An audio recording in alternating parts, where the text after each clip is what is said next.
अस्सलाम वालेकुम प्यारे दोस्तों, जुल्फी नॉलेज लाइन में खुश आमदीद। सुल्तान सलाहुद्दीन अय्यूबी रहमतुल्लाह अलैह फिर जब कासिद हमीदुद्दीन सुल्तान नूरुद्दीन जंगी का खत लेकर वालिय दमिश्क की तरफ रवाना हुआ तो असदुद्दीन शेरको ने बसद एहतराम अर्ज किया, सुल्तान आदिल, मेरे लिए वो लम्हा बड़ा अजियतनाक होगा जब अमीर मुजरुद्दीन आपकी रवादारी का मजाक उड़ाएगा। मेरे ख्याल में वो नाकाबिल इस्लाह है। हमें अल्लाह के रास्ते में हर अजियत बर्दाश्त करनी होगी। सुल्तान नूरुद्दीन महमूद ने अपने सिपह सालार को इंतहाई नरम लहजे में समझाते हुए कहा।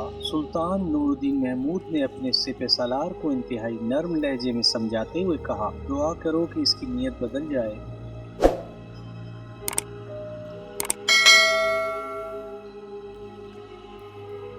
मेरे लिए सबसे ज्यादा तकलीफ के वो लम्हा होगा जब मुसलमानों की तलवारें मुसलमान के खिलाफ उठेंगी। फिर वो संगीन और अजियतनाक लम्हा आ पहुंचा जब सुल्तान नूरुद्दीन महमूद जंगी का खत सुनकर अमीर मुजरुद्दीन इस कदर बरहम हुआ कि जोश जज्बात में तख्त से नीचे उतर आया और सुल्तान के कासिद से खत छीन कर इसे टुकड़े टुकड़े कर दिया। कासिद अपने अमीर के मकतूब की ये तहकीर बर्दाश्त न कर सका और इसने झुक कर फर्श पर पड़े हुए खत के टुकड़ों को उठाना चाहा, लेकिन वाली दमिश्क ने इसके मुंह पर एक जोरदार ठोकर मारी। कासिद इसके लिए तैयार नहीं था। मुजरुद्दीन की ठोकर पड़ते ही वो अपना तवाज़ुन बरकरार न रख सका और दरबार के फर्श पर गिर पड़ा। इसके माथे और होंठों से खून जारी हो गया। अपने सुल्तान को बता देना कि यही इसके खत का जवाब है। वाली दमिश्क ने चीख कर कहा। कासिद हमीदुद्दीन उठा। तमाम दरबार पर गहरा सकूत तारी था। बाज होशमंद उमरा को सफीर शाम के साथ वाली दमिश्क का ये ना शाइस्ता सलूक पसंद नहीं आया, मगर वो मजबूर थे और इनके होठों पर मोहरें लगी हुई थी। बास होशमंद उमरा को सफीर शाम के साथ वाली दमिश्क का ये नाशाइस्ता सलूक पसंद नहीं आया था, मगर वो मजबूर थे और इनके होठों पर मोहरें लगी हुई। कासिद हमीदुद्दीन ने अपने चेहरे पर हाथ फेरा,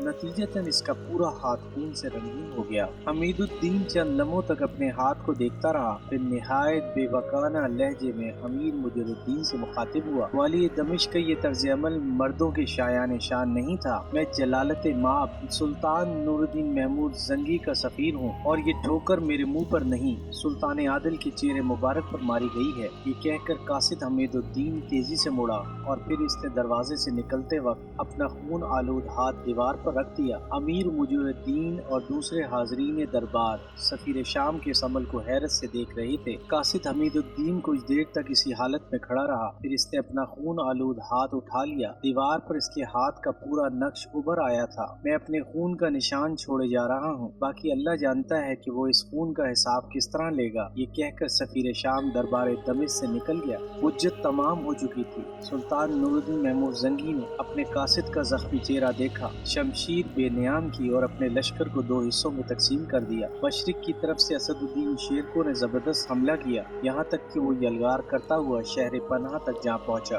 अमीर मुजरुद्दीन का लश्कर मुसलसल पसपा हो रहा था, यहाँ तक कि वो शहर के दरवाजे बंद करने पर मजबूर हो गए। दूसरी तरफ शुमाल से सुल्तान नूरुद्दीन जंगी ने भरपूर हमला किया। यूसुफ सलाहुद्दीन किसी महाफिज सिपाही की तरह सुल्तान आदिल के दोष बदोश जंग कर रहा था। वाली दमिश्क के लश्कर ने यहाँ भी वही हिकमत अमली इख्तियार की। मैदान से फरार होकर शहर के दरवाजे बंद कर लिए और फसीलों पर से आग बरसानी शुरू कर दी। 3 दिन तक यही अमल जारी रहा। सुल्तान नूरुद्दीन महमूद जंगी जहानत और फरासत के साथ दुश्मन की आग से अपने सिपाहियों को बचाता रहा। फिर जब अमीर मुजरुद्दीन के सिपाहियों के बाजू शल हो गए और आग का तूफान रुका तो सुल्तान नूरुद्दीन महमूद ने एक फैसला कुन हमला किया और शुमाल की जानिब फसील में गहरा शिगाफ डाल दिया। फिर इस शिगाफ से सुल्तानी फौज शहर के अंदर दाखिल हो गई। इस वक्त सुल्तान आदिल का परचम यूसुफ सलाहुद्दीन के हाथ में था। मुजरुद्दीन की फौज पहले ही अपने अमीर से बेजार, इसने सुल्तानी लश्कर को देखते ही हथियार रख दिए। इस वक्त सुल्तान आदिल का परचम यूसुफ सलाहुद्दीन के हाथ में था। मुजरुद्दीन की फौज पहले ही अपने अमीर से बेजार थी, इसने सुल्तानी लश्कर को देखते ही हथियार रख दिए, तालिब हुए और नूरुद्दीन जंगी से अमान के तालिब हुए।